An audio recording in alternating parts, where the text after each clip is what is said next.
घूंघट वाली चुड़ैल। घूंघट वाली एक चुड़ैल ने गला पकड़ा हुआ है, दूसरे घूंघट वाली ने बाल पकड़े हुए हैं और तीसरी डंडे से मार रही है। बोल, खत्म कर दूं तुझे? तू पहले से ही माचिस की तिल्ली है, और क्या खत्म करूं? अरे भगवान के लिए छोड़ दो हमें, हमने तुम्हारा क्या बिगाड़ा है? हम तुम्हें नहीं छोड़ सकते। वैसे तुम्हारे बालों में दर्द तो नहीं हो रहा है ना? बहुत सॉफ्ट सिल्की बाल है। वो क्या है ना, मैं अपने बालों में गोबर भी लगाता हूँ, इसलिए मेरे बाल बहुत सॉफ्ट है। हाय हाय, चीची, ये कैसे बाल को मैंने पकड़ लिया? गांव के लोग भी ना गोबर और गोमूत्र को छोड़ते नहीं हैं। एक आवाज नहीं निकल रही, क्या बात है? इतने डंडे मारे हैं फिर भी। मुझे तुम्हारे डंडों से कोई फर्क नहीं पड़ता, मुझे छोड़ दो वरना मैं तुम्हें मारूंगा। तू हमें मारेगा? तू, तेरी इतनी हिम्मत नहीं है कि तू घूंघट वाली चुड़ैलों को हाथ भी लगा दे?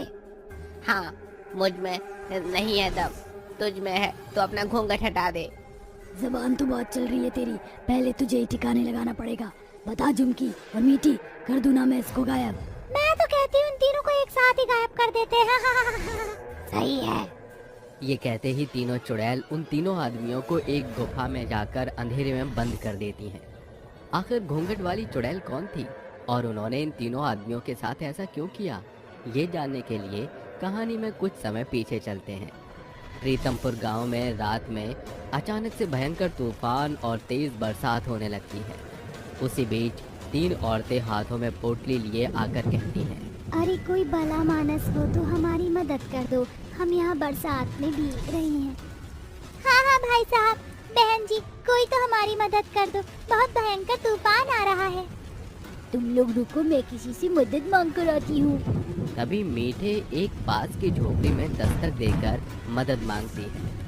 बहन जी, हमारी मदद करो, हम दूसरे गांव से आए हैं, हमारा यहाँ कोई नहीं है, हमें रहने के लिए जगह दे दीजिए। बस आज रात की बात है, बहुत ज्यादा बारिश हो रही है। अच्छा ठीक है, आ जाओ अंदर। सुनिए, मेरी दो बहनें और बाहर खड़ी हैं, मैं उन्हें भी ले आऊं? हाँ हाँ बिल्कुल ले आओ। तभी लता उन तीनों को आसरा दे देती है। बाहर तूफान की और गर्जना पड़ती है और लता उन्हें खाना देते हुए कहती है, अगर आप तीनों को और खाना चाहिए हो तो बता देना। अरे नहीं नहीं, आपने इतनी मदद कर दी, हमारे लिए तो वही बहुत है, वरना आजकल के समय में कोई भी किसी को अपने घर में कहाँ रखता है। ये कहता आप सही नहीं है, लेकिन मदद करना भी तो जरूरी है ना? हाँ बिल्कुल, ऐसा करना, आप तीनों यहीं सो जाना, और बड़ा घर तो है नहीं। जी कोई बात नहीं, हम तीनों बहनों के लिए बहुत है। ये कहकर तीनों बहनें सो जाती हैं। घड़ी में रात के 3 बजते ही वो तीनों घूंघट में बाहर निकल। बहुत हुआ, मुझे लगता है अब हमें अपने शिकार की ओर जाना चाहिए। तुम सही कहती हो चुड़ैल झुमकी, अब हम तीनों को अलग अलग होना होगा ताकि हम अपना दहशत लोगों में फैला सके और वापस यहीं मिलना। ठीक है, तो यहीं मिलना।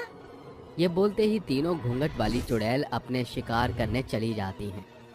जहाँ झुमकी सोते हुए कपिल की गर्दन पकड़कर उसे सुनसान पेड़ के पास लाकर कहती है, आज मैं तुझे नहीं छोड़ूंगी, मन तो कर रहा है अपने लंबे नाखूनों को तेरे पेट के आर पार करके तेरा खून पी जाऊं, पर मैं ऐसा करूंगी नहीं, क्योंकि यहाँ मेरा दहशत होना जरूरी है।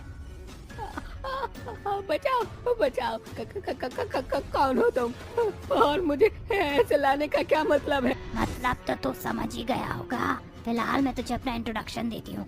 तो मुझे घूंघट वाली चुड़ैल कह सकता है, और मैं अकेली ना हूँ, हमारे साथ हमारी 2 घूंघट वाली चुड़ैल बहनें और हैं। क्या 2 चुड़ैल और हैं? पर तुम हमें मारना क्यों चाहती हो? ताकि हम यहाँ पर कब्जा कर सके इस गांव में। तभी घूंघट वाली चुड़ैल मीठी रोहन के बाल पकड़कर घसीटते हुए जोर से झुमकी चुड़ैल के सामने पटक देती है। तुझे मारने का जी नहीं कर रहा, पता है तुझे कितनी मुश्किल से मैं यहाँ घसीटते हुए लाई हूँ। तेरे सिल्की बाल मेरे हाथों से फिसल जो रहे थे। ऐसा कौन सा शैम्पू लगाता है तू?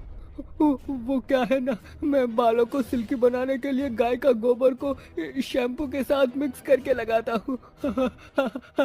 अच्छा है ना, तुम भी अगर इस शैम्पू को यूज करोगी तो अच्छा हो जाएगा। वैसे तुम अपना घूंघट क्यों नहीं हटा रही हो? अपनी शक्ल तो दिखाओ। छी छी छी, तू कितना गंदा है रे, ये क्या क्या अपने बालों में लगाता है? मुझे तो अपने हाथ धोने पड़ेंगे।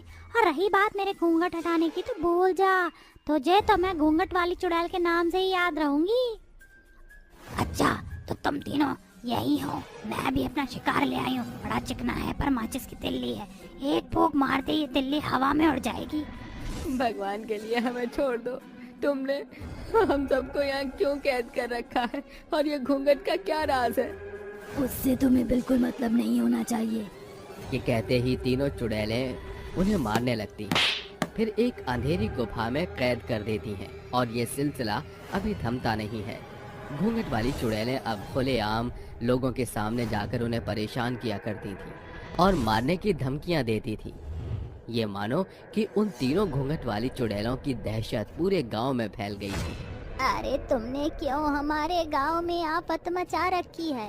आखिर तुम कौन हो घूंघट वाली चुड़ैलें? और वो भी एक नहीं, दो नहीं, तीन।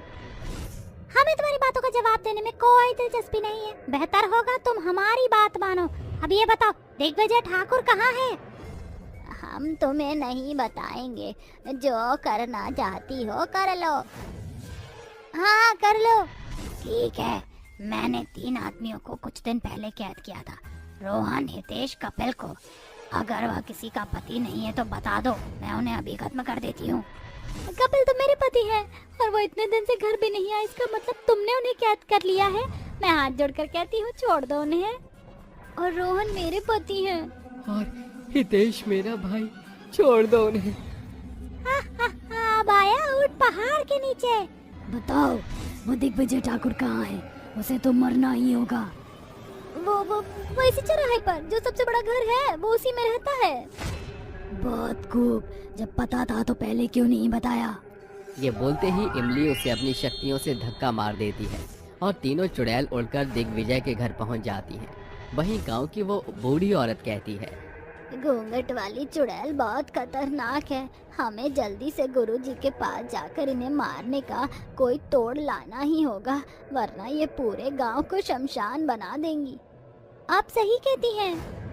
तभी गांव की औरतें गुफा वाले गुरुजी के पास जाकर उन तीनों घूंघट वाली चुड़ैलों के बारे में बता देती हैं, जिसके बाद वो कहते हैं, चुड़ैलों को मारने का एक ही उपाय है। अगर 3 आग लगे हुए मटके से उन तीनों को मारा जाए तो वो हमेशा के लिए इस गांव को छोड़कर चली जाएंगी और ये भस्म उनका ध्यान भटकाने में काम करेगी। शुक्रिया गुरुजी। उधर इतनी देर में घूंघट वाली चुड़ैल दिग्विजय को मार डालती है। गांव वाले जब तक उसे बचाने जाते हैं तब तक वो मर चुका होता है। उन्हें बांधने के लिए माया उन पर भस्म छिड़कती है, जिससे तीनों बेहोश हो जाती हैं और फिर गांव वाले उन तीनों घूंघट वाली चुड़ैलों को पीपल के पेड़ से बांध देते हैं। लेकिन तभी उन्हें होश आ जाता है और वो बौखलाने लगती हैं। हाँ, तुम गांव वालों ने हमें इस तरह बांधकर बिल्कुल अच्छा नहीं किया है। मार डालूंगी तुम सबको। खोल दो, अभी भी वक्त है। हमें जो करना था हम कर चुके हैं। क्यों मारा तुमने उस दिग्विजय ठाकुर को?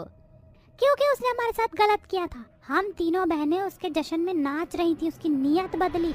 उसने हम तीनों बहनों का जलती लकड़ी से चेहरा जला दिया, इसलिए हम घूंघट रखते हैं। तुमने उससे अपना बदला लेकर अच्छा किया, लेकिन अब हम तुम्हें यहाँ और नहीं रहने देंगे। माया, शालू, मयंक, डाल दो उसके ऊपर वह आग वाली मटकी। मारने से पहले अपने पतियों की जगह तो पूछ लो। वो इस गांव की सबसे अंधेरी गुफा में कैद है। ये सुनते ही वो तीनों आग का मटका लिए उन तीनों चुड़ैलों पर फोड़ देते हैं, जिससे वो चुड़ैल मरकर हमेशा के लिए चली जाती